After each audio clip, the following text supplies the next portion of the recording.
What are we missing? Nothing, we're good, I'm gonna get my iPad, because when I ask for emails, Oh, I'll want to be able to get them. well, I hope I got everything back in place after the last 2 days. Will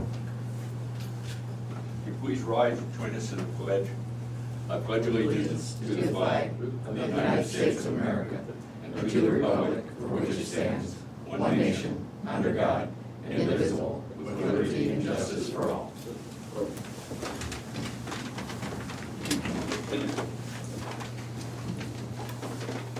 Good morning, Des Moines County Board of Supervisors, November 4th, 2020. Are there any changes to the tentative agenda? I have none. Oh, I Jim. need to remove one thing. H, where it says reports, we have no reports. I Probably forgot to just take as that well. off the agenda. Yeah, that's a good deal.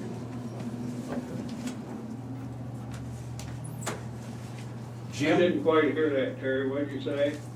I asked Tom to remove item number 6H, where it says reports, because we did not receive any reports. I just forgot to take that off of the agenda.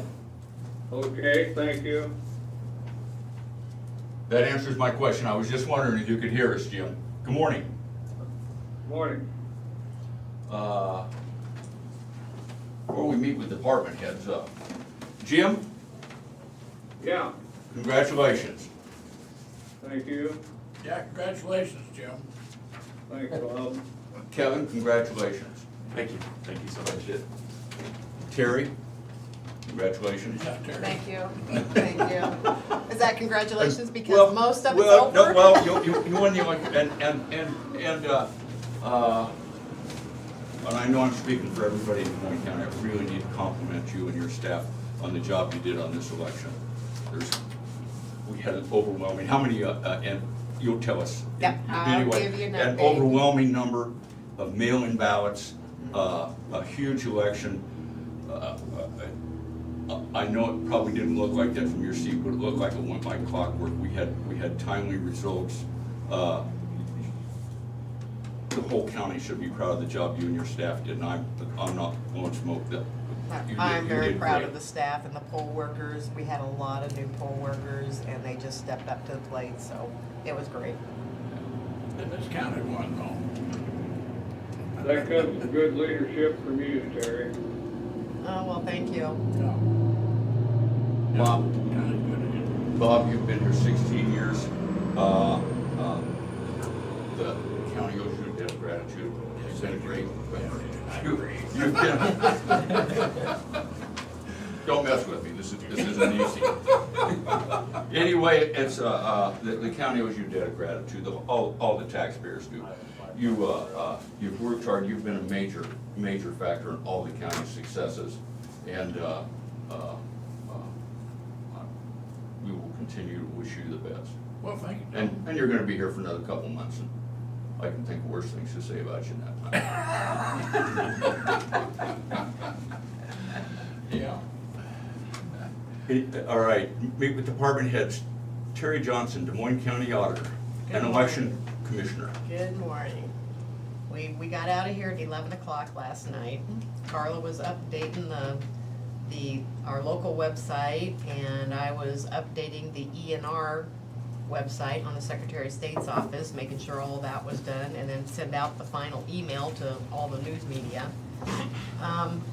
The absentee board did an absolutely fantastic job. They were here 2 days, and that little machine that back there that Kevin's sitting beside, they loved that thing. They said that was the best purchase they ever could have made because they flew through the process. Because once they went through their box of absentee ballots and verified that everything was in that box that needed to be in there, they went over there and put them through there, and that opened them up, made them a lot easier. They didn't have to do it by hand. And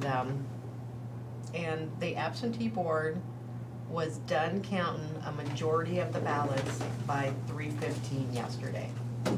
And we ended up, we sent out 13,278 ballots, and we got back 12,812.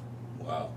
And they got through all of those in the 2 days. We had We had our two minis set up that ran all the ballots through. We had somebody on each one of those. The first day, it's always, you know, trying to get into the routine, and it's kind of like, I hope we can get this done, but man, yesterday they just fell into place, and they just rolled through everything. And out of that 12,812 ballots, that's how many that was recounted on the results. So all of that came out correctly, and but it was just.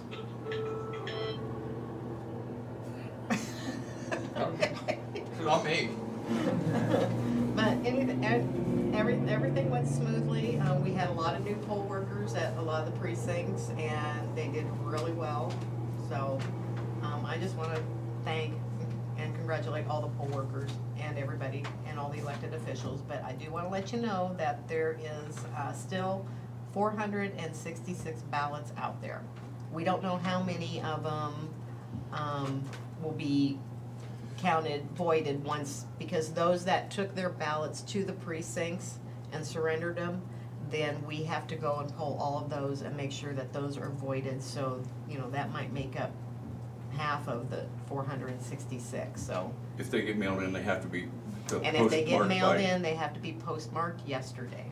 the election day, before. Or not yesterday, oh geez. Monday? Yeah, Monday. Monday, okay. Yeah, Monday was also kind of a nightmare around here because we had a malfunction on the door lock downstairs, and we were supposed to close for voting at 5 o'clock. And of course, the two girls that were up doing the counter, they were just going through, you know, processing everybody, and one time I looked out there, it's kind of like, man, that line isn't going down. And then I had to help one of the poll workers take their equipment out to their car, and that's when I noticed somebody walking into the courthouse, and it's kind of like, and I didn't even have to use my badge to get in, so I called Jack instantly, because I said, the door is not locking. It was supposed to lock at 5, and people were still coming in. And so he stood at the door then and was kind of our little bodyguard to tell everybody that there was a malfunction on the door.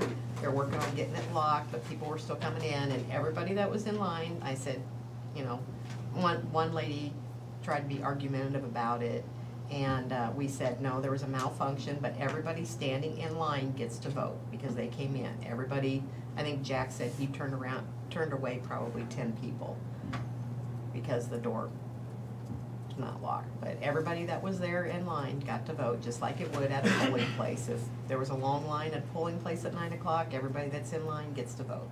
So nobody was turned away in that aspect of being up here in the hallway.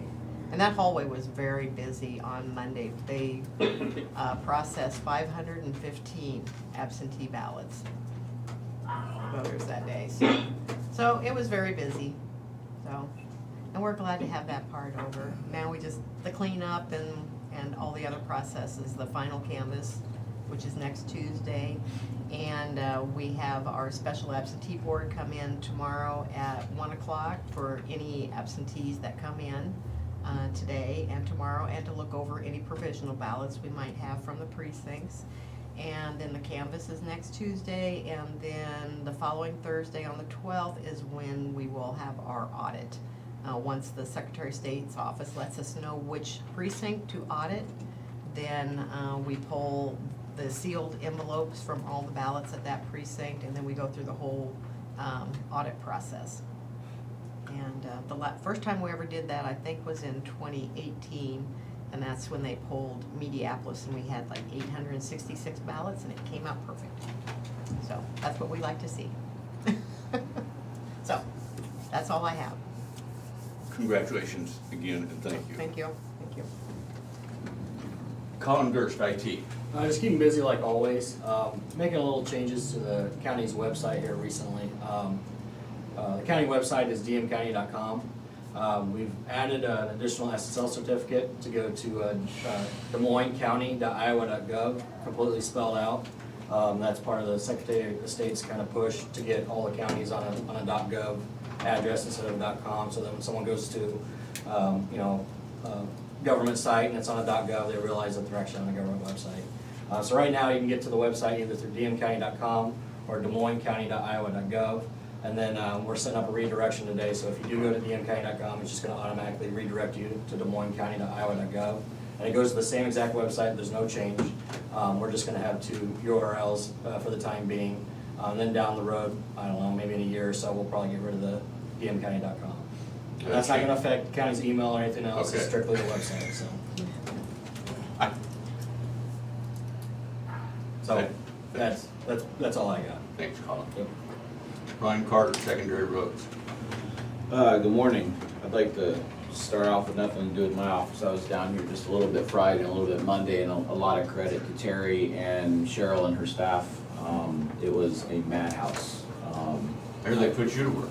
Yes, they- I forgot to thank did. him too. No, I don't need any thank you. I was a very, very tiny bit in the entire process, and I bluntly had no idea how much time goes into every single ballot, and it's astounding, terribly inefficient. And so credit to them and to the mess that they dealt with, and I'm sure that it went very well, but behind the scenes, I can tell you, it doesn't go nearly as smooth. I got to answer the phones and see the nightmare almost as it was, so a lot of credit to them. It was a side I'd never been behind, so.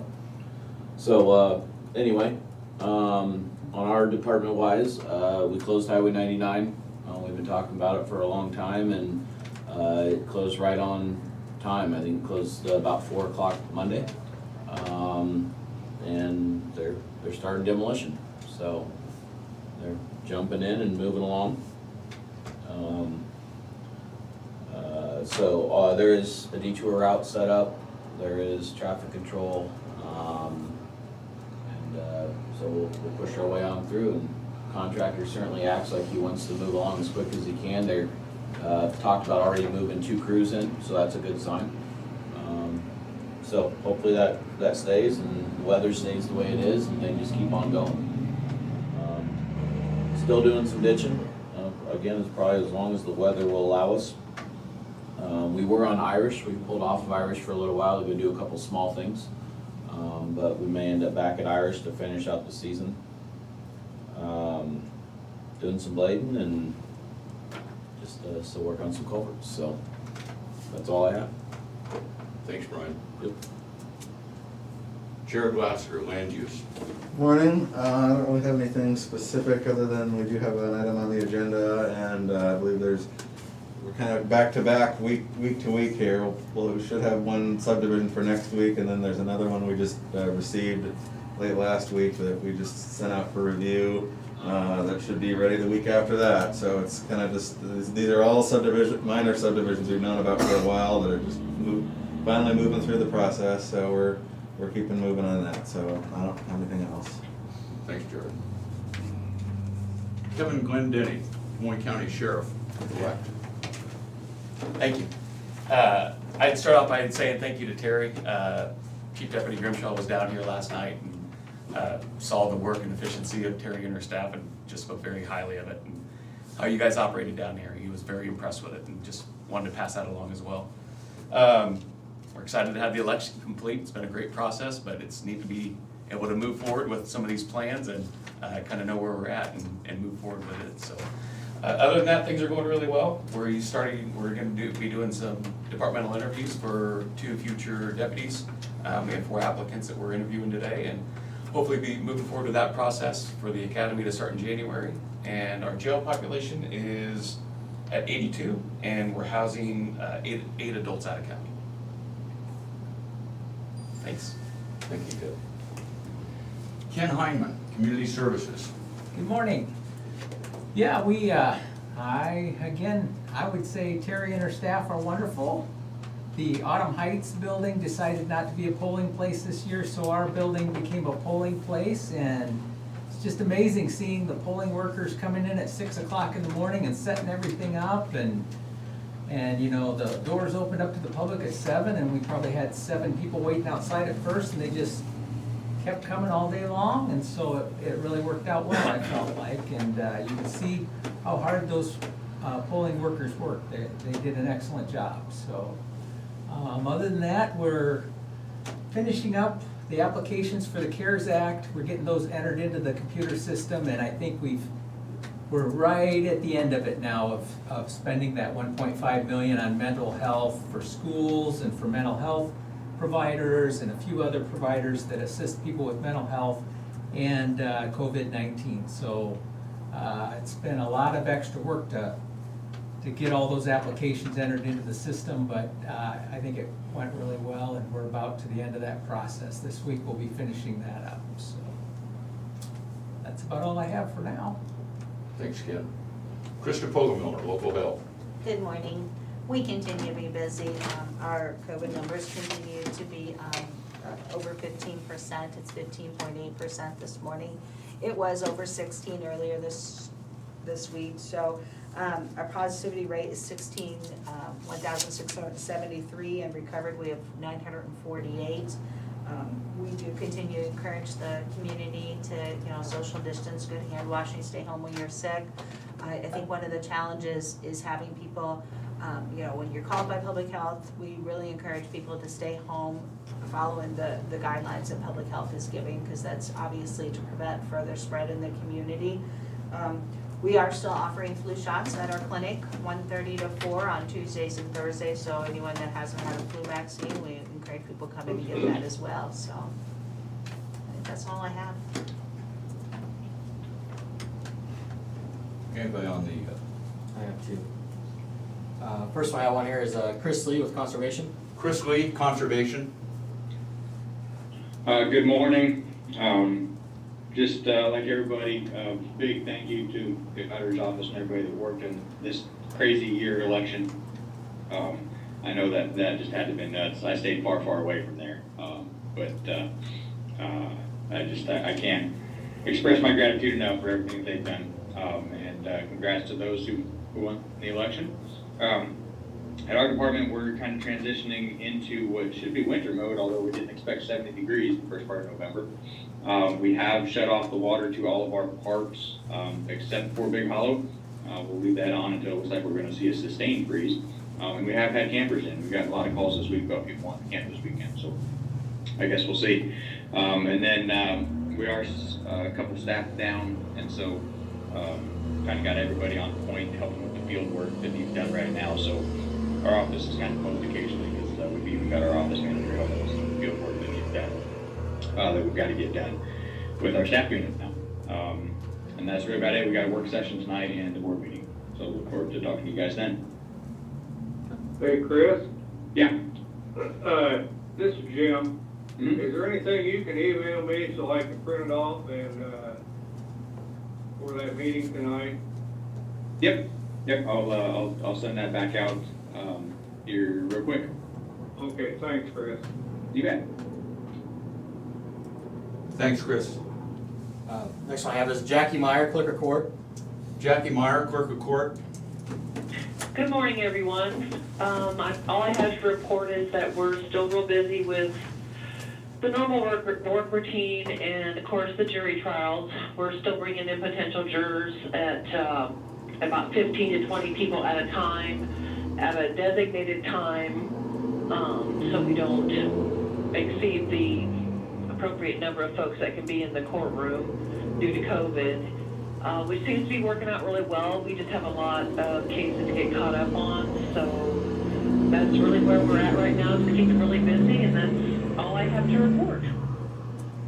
I'm glad you're on the phone. I have a question for you. I wasn't going to bother you because I know you're busy. You sent out that magistrate nominating committee email? Yes, I did, yes, correct. Okay, and I read those two sections of Iowa code, and naturally enough, they went over my head a little bit. So if the attorneys in town nominate 3 candidates, the board nominates 3. Is that the way I understand that? I believe it's actually two lawyers and 3 people. The attorneys nominate 2 attorneys, and then the board has the 3 people out in the community, is the way I recall it. Okay. Yeah. And everybody is, it's 3 lay people, or 3 people in the, public, and then 2 attorneys that would come up. All their commissions end at the end of this year. So, I mean, the 3 folks that we have currently might, they might be willing to still serve, but we have to have new attorneys nominated. Does the local bar association come up with that, with the attorneys? I actually sent out a ballot, a nominating petition to all the Des Moines County attorneys who are licensed or who are allowed to vote. So, yeah, I have not received anything back yet, but they have until the end of this month for the nominations. I'll probably send a reminder email out the middle of November just to remind them that they have to, get in their nominations by the end of this month. And then we'll have the official vote and hopefully have the 2 ones that have the most votes from the Bar Association by the end of the year. Okay. Does that make sense? Pretty much. Okay. We'll proceed with our end of it, and if we have any questions, we'll get back to you. Yeah, just give me a call. So these 3 people, they've always been really delighted to serve, so my hope is that they'll be willing to do it for another 6 years. Thank you, Jackie. Thank you. Is that it? Okay. Do you have anything, Robert? Jim? What's that? Do you have anything? No, I don't. Okay. Public health kept it a surprise about COVID-19. Have you got any correspondence, Jim? No, it's been pretty quiet here at this place where I'm locked up in. Probably a good thing. Bob, do you have any? I did. Jim, you and Bob might remember, we had a work session a couple months ago about becoming part of the Corn Belt ports. Yeah. The Mississippi River ports of eastern Iowa and western Illinois through for the length of the state of Iowa. So Yes. we have some news on that. It says, Corn Belt Ports team, my volunteer effort has come to a close, and I'm very happy to report that we have several new federal ports that rank as top 100 principal U.S. ports in the very heart of the Corn Belt.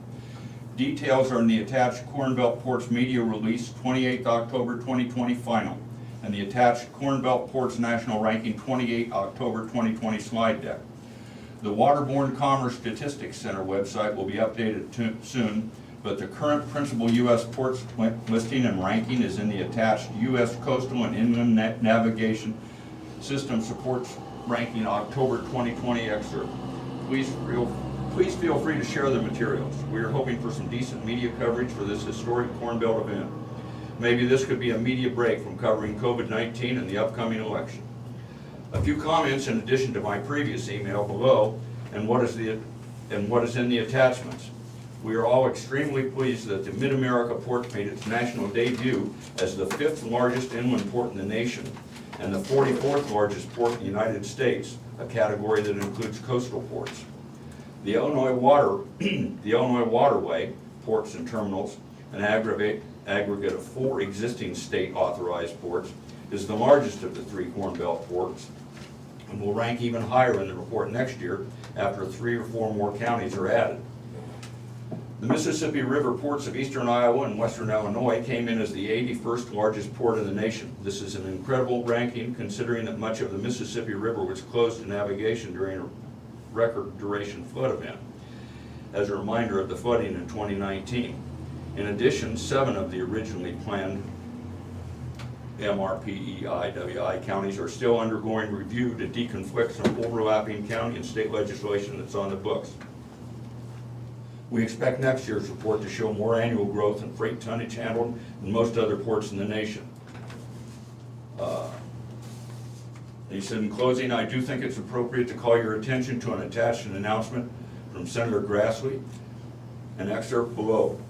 Before this announcement, Iowa was the only Mississippi River state that didn't have a federally recognized port.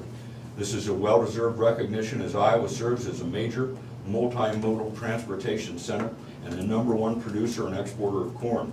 The inland waterway system on the Mississippi River is vital to connecting our agricultural and manufacturing goods with communities both around the country and the world. So, that brings up something I forgot on correspondence was Vicky Store has got, somebody's coming to talk to her and wants you to be there too. Maybe Jim. So you might want to get in touch with Vicky and see what that's about.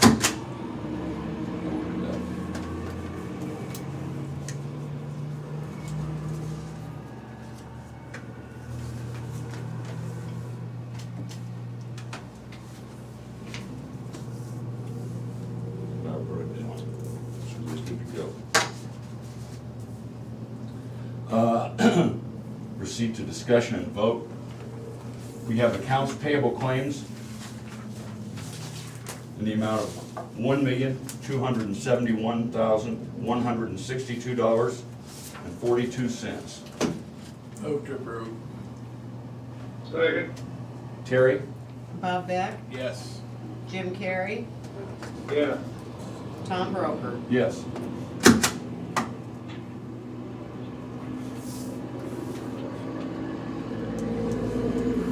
We have payroll claims reimbursement in the amount of $355.99. Move to approve.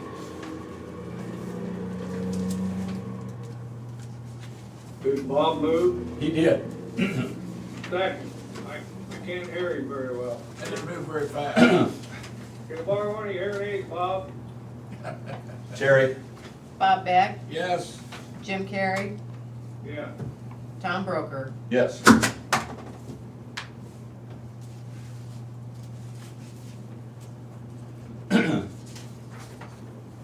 We have a resolution appointing a commissioner to the Mid-America Port Commission. I'm going to read this letter from Douglas Ailes. I am the current chairman of the Mid-America Port Commission. The commission is a three-state compact consisting of Iowa, Illinois, and Missouri. It was organized to promote cooperation among the states on river issues and specifically to promote commercial freight traffic on the Mississippi River. There are 3 commissioners from each state, with 2 commissioners elected by the chairman of the Board of Supervisors for the designated counties in the organizing statutes: Lee, Henry, Des Moines, Van Buren, Jefferson, and Wapello. The 3rd commissioner is appointed by the governor. The governor-appointed commissioner is Dan Wiedemeyer, Des Moines County, and the county-appointed commissioner is Joe Steele. There is a vacancy for the other county-appointed commissioner. Lee County Board of Supervisors has nominated Denise Boyer to fill the vacant commissioner position with a term expiring June 30th, 2024. A short biography of Denise is below. Other nominations are welcome. Attached is a resolution template that can be filled in, signed, scanned, and returned to me. Denise Boyer is a lifelong resident of Lee County in the Fort Madison, Iowa area. She and her husband, Jay, co-own and operate Hall Marine Towing Incorporated in Fort Madison. Hall Towing Incorporated provides an array of services to southeast Iowa, including harbor services, commodity and bulk material storage, and transloading, and specialized services in river construction, towboat rehabilitation, and equipment transfer.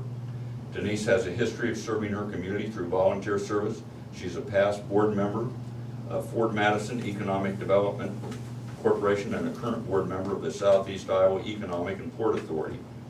When not operating her business or serving on local boards, Denise is active in her local ministry and pursuing her degree in theology.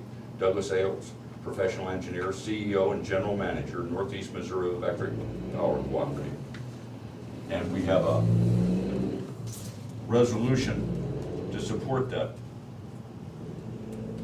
nomination by electing Denise. So So you want a we motion would, if you want to approve Denise, we would need a motion to approve the resolution to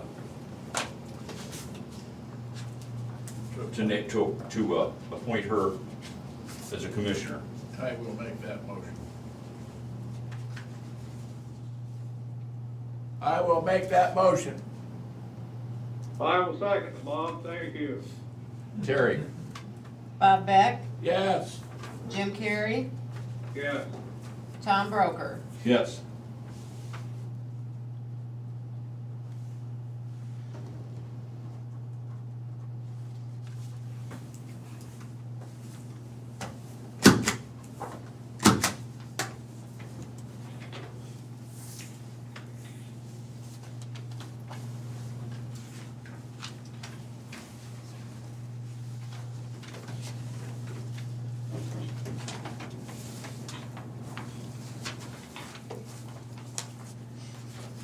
We have a resolution authorizing the issuance of a general obligation bridge replacement loan agreement anticipation project note in a principal amount not to exceed $1 million. I'm having trouble talking today, I was up late. Waiting for Bob's call.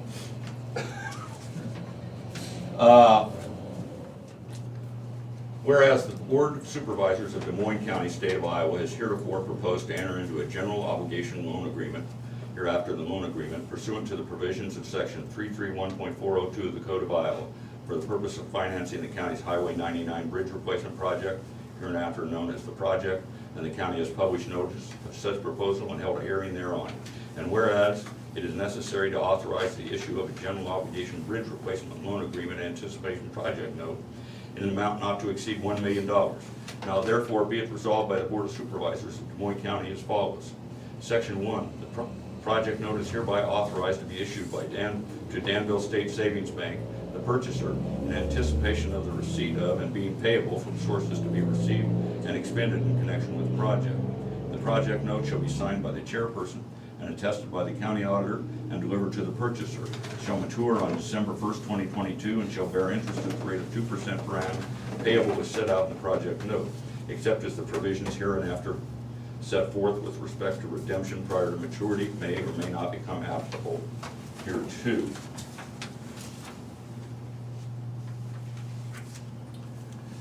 Section 2, advances on the project note may be requested by the county auditor in such amounts and at such times as are needed to pay the cost of the project, and the date and the amount of each advance shall be entered by the purchaser on the schedule of advances and payments on the project note. Each advance shall bear interest from the date of such entry.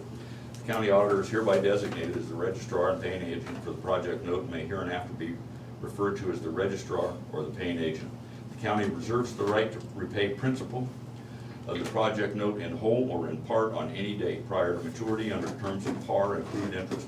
The date and amount of each such payment shall be entered by the purchaser on the schedule of advances and payments on project note.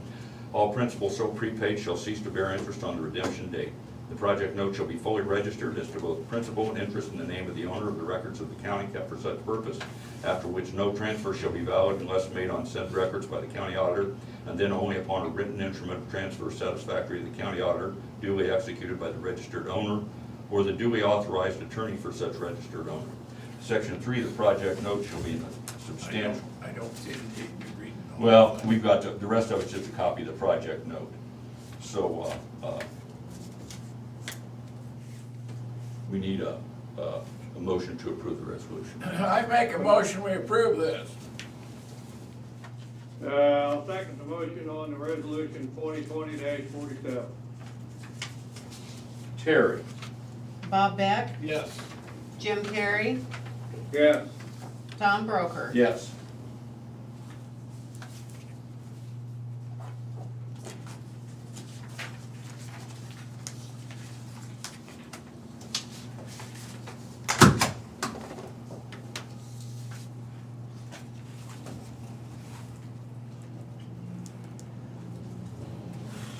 We have a resolution and final plat for first addition to the BT Farms subdivision. I This think one, that's you. this one would be a first for Zach James and myself for the last, working with land use for the last 2.5 years. The first instance of where we were involved with the original subdivision, BT Farms, and the first edition. So that shows you how long we've been involved in this. This was, BT Farms, the first one was actually one of the first subdivisions we oversaw in early 2018. Unfortunately, in this case, it's a pretty routine basic thing here. It's kind of a technicality in the sense that when the BT Farm subdivision was done in 2018, it created a 37-acre lot, cutting out a wooded area with a stream from the land on either side, which was initially all under the same ownership. This is up near the Loiza County line, northwest of Mediapolis. And that property was sold to a neighboring property owner with a residence on 140th Avenue. But since then, the family that owned this land was working to sell the remainder of their property on either side of that subdivision. And they have buyers in mind for the two pieces separately, but when this was subdivided back in 2018, that resulted in two parcels that are split into two separate sections with the BT Farm subdivision in the middle. So as it stands, those cannot be sold separately from one another, and therefore this subdivision is solely being proposed in order so that this 25-acre piece to the south of the lot 1 can be sold with the land to the south, and then that separates the land to the north to be sold to someone else. So it's pretty basic. It's currently used for farmland. There's proposed to continue using it that way as with the land further to the south. So no significant comments were received, and we would recommend approval of first edition BT Farms. Move to approve. Second? Terry? Bob Beck, Yes. Jim Carrey, Yes. Tom Broker. Yes. Get these signed for you after the meeting, Terry. We have a Class C liquor license for Ivy Edmonds Wedding, dated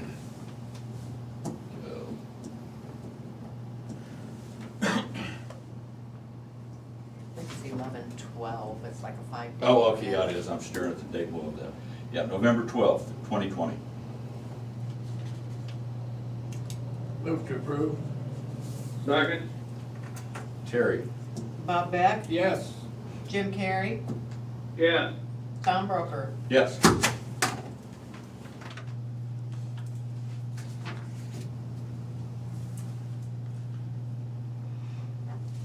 We have 3 personnel actions for the auditor's office. We have Jack Engel, a temporary part-time clerk resignation, effective October 24th. We have Jennifer Engel, a temporary part-time clerk, temporary employee to assist with general election. The position will end on November 3rd, at $10 an hour.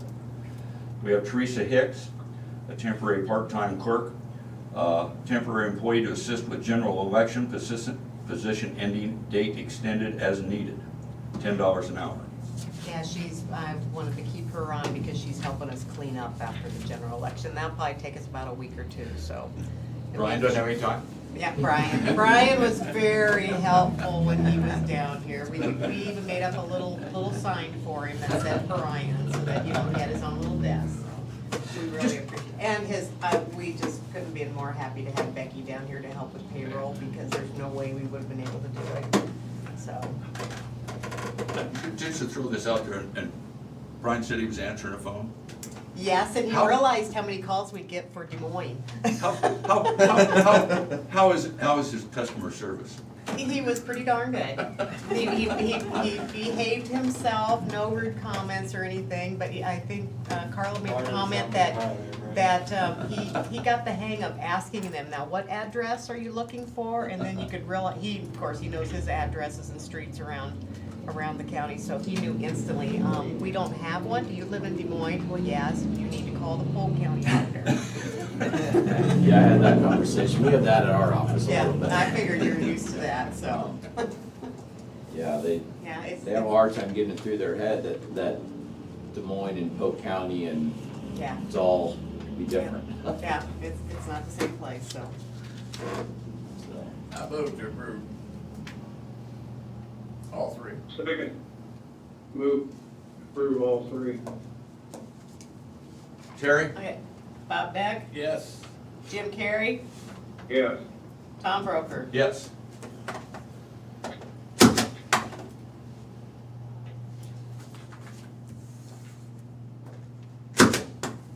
I have twice been called over the years by the New York Times wanting to go up, what's going on in an election in Iowa, and had to try to explain to them that there's a difference between Des Moines County and the city of Des Moines.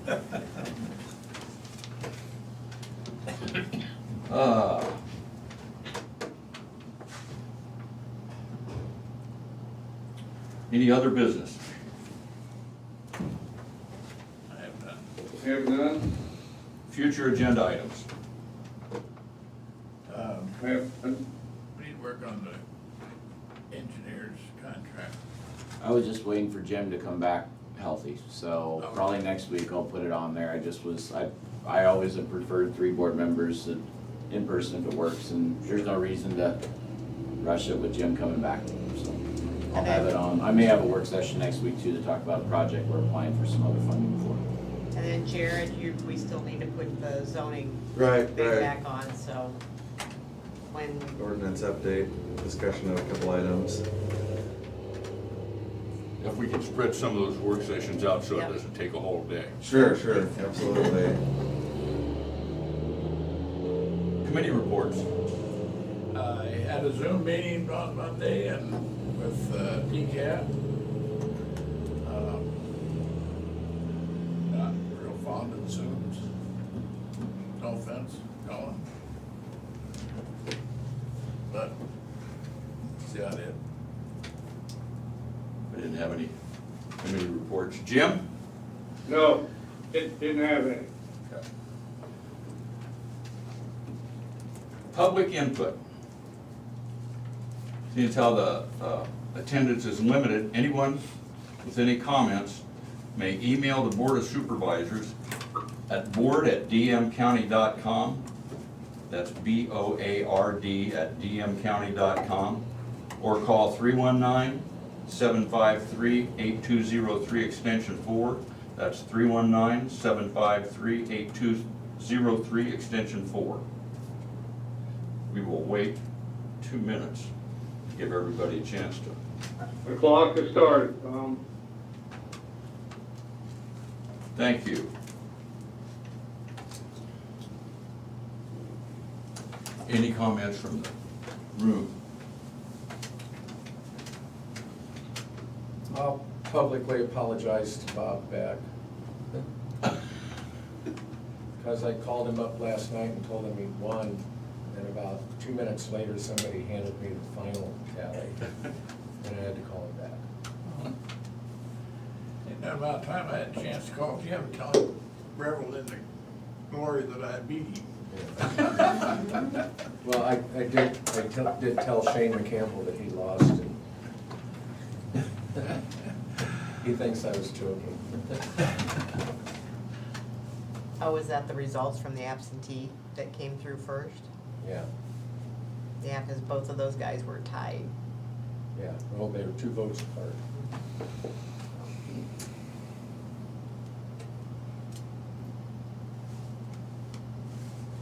How the elections website muster last night? Did you or the girls have any issues entering that stuff in last night? Carla had to, at first she had the long names of everybody, and then she realized she had to shorten it because they were running over. I saw that. And The so, formatting was yeah, weird, so she yeah. went in and fixed that, but she worked on that. I did the ENR updates and tried to email everybody, so it was 11 o'clock when we got out of here, so. And I emailed the total by precinct to Austin, because he was gonna put it on the GIS website, because he was gonna do it by precinct, the turnout and everything, so.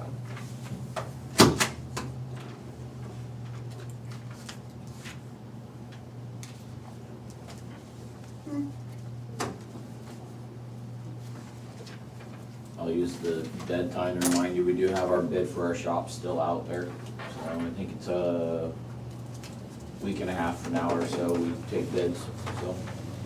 What day is that? I wanna say it's Monday.